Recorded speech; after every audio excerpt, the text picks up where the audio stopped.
Hello and welcome to PCR London Valves 2021. My name is Simon Redwood and I'm an interventional cardiologist from St Thomas's Hospital in London. And joining me today are Professor Nicolas van Mieghem and Dr. Radoslaw Parma.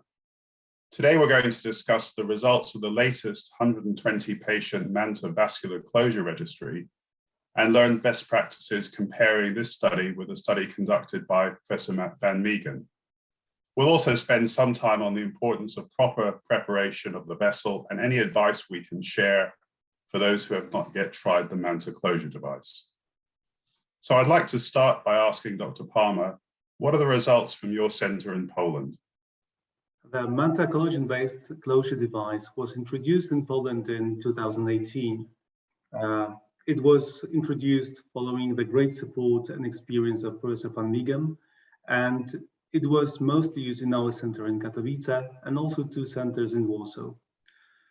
The results of our prospective registry, which assessed the safety of this device in TAVI procedures, based on the latest VARC-3 criteria, which focus specifically on the closure devices, where this device was safe in patients undergoing TAVI.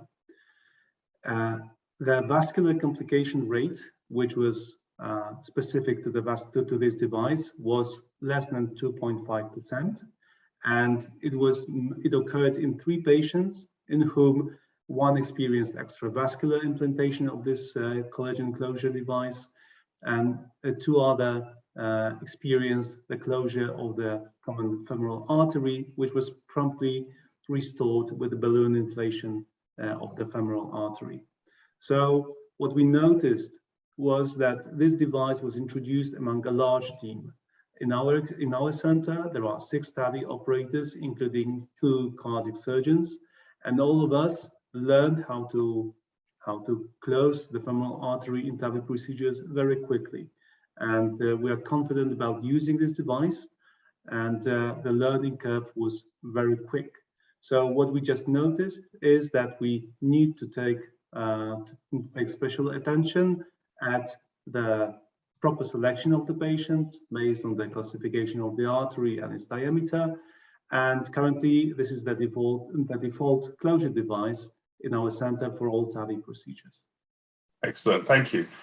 And Nicolas, how do these results compare to those from Erasmus? Well, they're quite aligned, I must say, and I think it also resonates to the a steep learning curve, if you will, with the use of this technology. It's very user-friendly and it's very intuitive. We are all familiar with plug-based closure devices for small bore arteriotomies.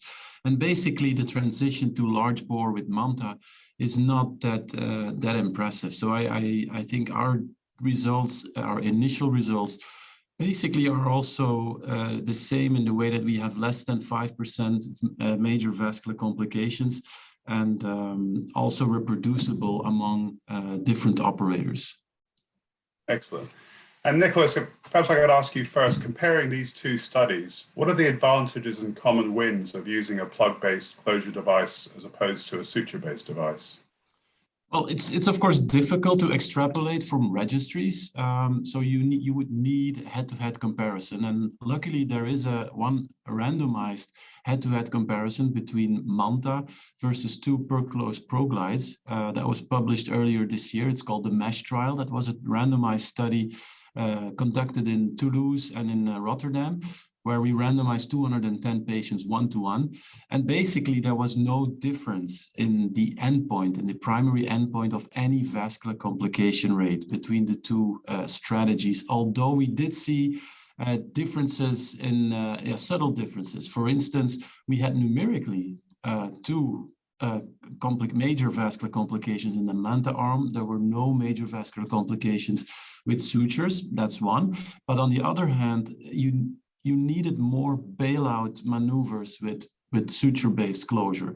And the bailout in the majority of cases was an additional suture-based closure or an angioseal. So I think the 2 techniques are quite complementary, if you will. And what we have been focusing on the last year or so is on which patient would be better treated with a MANTA and which one would be better served with suture-based closure. And Radoslaw, do you have any comments? Yes, I can refer to what Professor van Mieghem said. What we observe in our practice when switching from suture-based devices to collagen-based device is that we sped up the process of doing the TAVI procedure. This is because we do not spend time on preparation of the access site before the sheath insertion. We just measure the subcutaneous artery depth, and then we go straight to the either predilatation or TAVI itself. So we just take time for proper device implantation at the end of the procedure, which streamlines this procedure, and we do not. So there's the concern of not puncturing well the artery well, and the preparation of the artery is not put at the beginning of the procedure. So this is one thing we noticed, and the second one is that with the introduction of the collagen-based device, actually we have two devices which are available in our cath lab, and we actually can decide on using the suture-based device or collagen-based device based on the calcification of the artery and also based on the diameter. And Nicolas, do you agree with that? What other considerations you take into account with deciding between the two? Yeah, I think Radek made an important point. The more calcium there is, the more you would be wanting to use plug-based closure.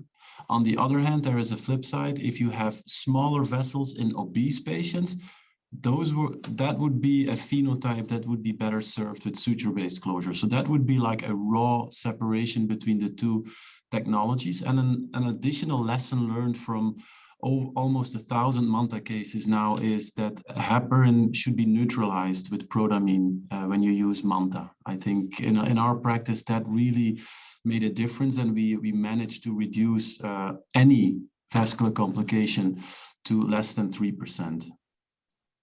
And Nicolas, are there any other considerations you take into account when preparing for vascular closure? Well, you know, I think it makes, we typically rely on our pre-procedural CT scanning. That's very important, and that helps us to select the proper patient for the proper closure device.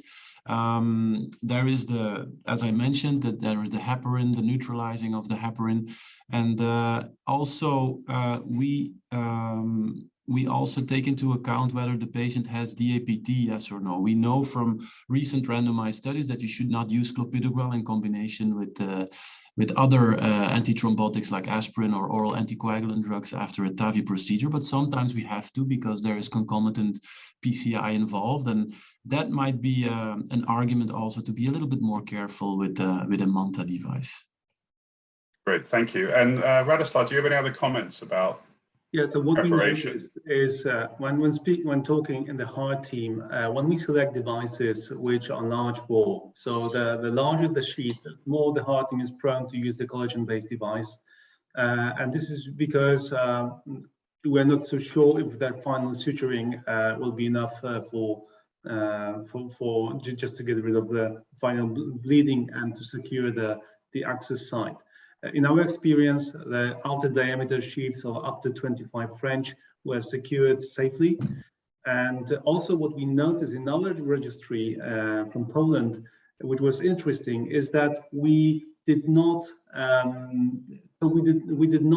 base the use of the MANTA device based on the diameter of the vessel rather than calcification.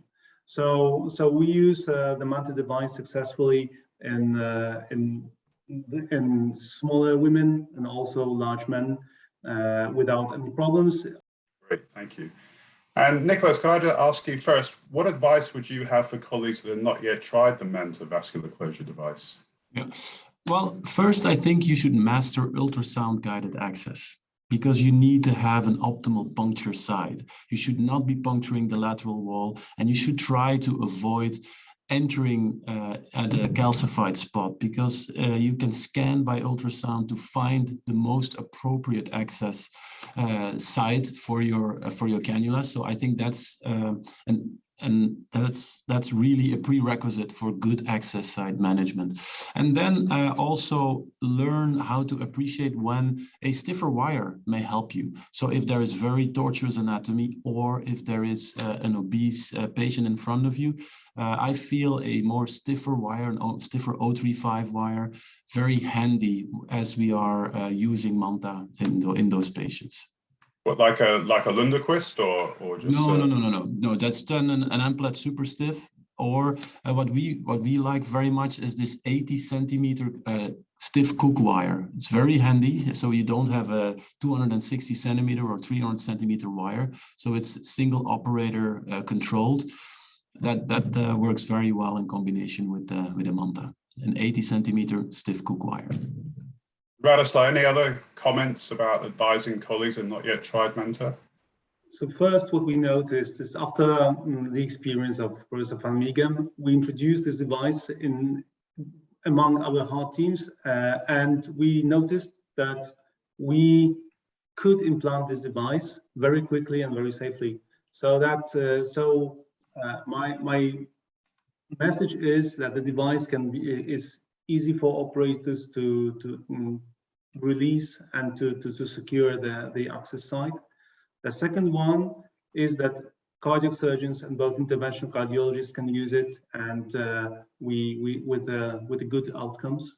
What we noticed is that the operators should take time to first decide on the depth of the MANTA device release, just to make sure that the device is released in the vessel, and then just to take time while maintaining the push on the device, push and pull, just to secure this device in place, and do not worry about the initial bleeding which we observed during the collagen release.